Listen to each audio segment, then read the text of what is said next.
படி. போரிலிருந்து அவ்வப்பொழுது விலகிச் செல்வதும் நல்லதுதான். அவன் வெற்றி அடைந்ததாக உணருவான். சிறிது கவனக்குறைவாக இருக்கிறானோ அந்த வாய்ப்பை சாதகமாக பயன்படுத்தி அவனை அவன் அழிவிற்கு உன் முன் சரணடைய தயாராக இருக்கிறோம். இந்த கிராம மக்களை விட்டுவிட வேண்டும். முன்பே உங்களை பற்றி என்னிடம் கூறிவிட்டார். முதலில் உன் ஆயுதத்தை கீழே வை.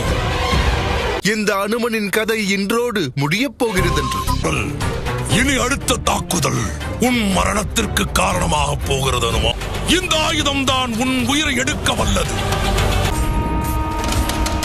எடுத்த முடிவு சிறப்பு ராமா. குறைந்தபட்சம் உன்னுடைய சேனைகளாவது போரிலிருந்து தப்பித்த பிறகு இந்த ராவனுக்கும் இந்த 1000 முக ராவணனுக்கும் யுத்தம் நடைபெற உள்ளது. ராவணனை, இலங்கையின் வேந்தனை நீ அழித்தாய்.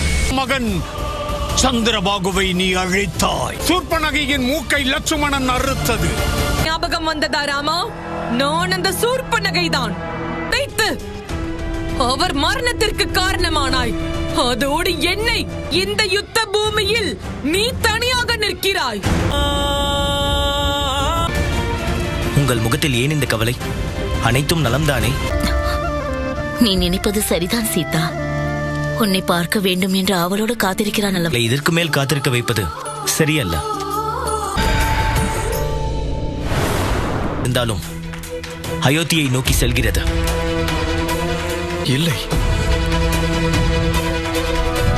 நீதிக்கு எதிராக நான் உன் அண்ணன் ராவணனை அழித்தது நீதியை நிலைநாட்ட. உன் மூக்கு அறுபட்ட பிறகாவது திருந்துவாய் என்று எண்ணினேன். அநீதி பாதையை கைவிட்டு ஆடமாக அமையட்டும். எவன் ஒருவன் எல்லாம் தெரிந்திருந்தும் நிரந்தரமாக காப்பாற்றாது. நீ நிரந்தரமானவன் இல்லை 1000 முக ராவணா.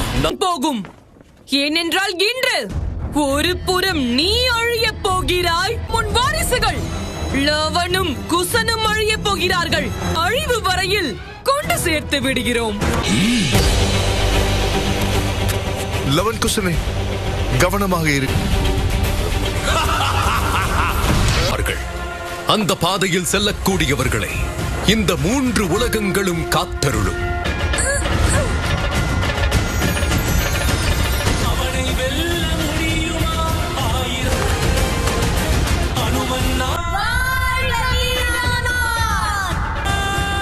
தங்கள் ஆயுதத்திற்கு மதிப்பளித்து விட்டேன். நீயும் அந்த அனுமனும் சேர்ந்துமா இருக்க உன்னால் என்னை கொல்ல இயலுமா? முடியாது என்று யோசித்து வில்லை விட்டு வெளியேறாத அம்பு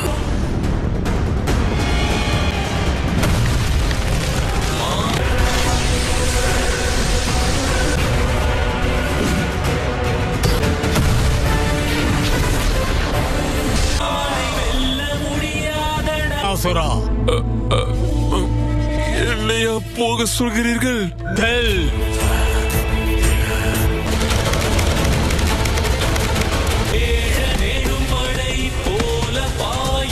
அயோத்தியில் மக்களிடம் புரளியை பரவச் செய்தது உன்னுடைய சக்தியை நான் அயோத்தியில் உணர்ந்து விட்டேன். சீதையை அவமதித்ததற்காக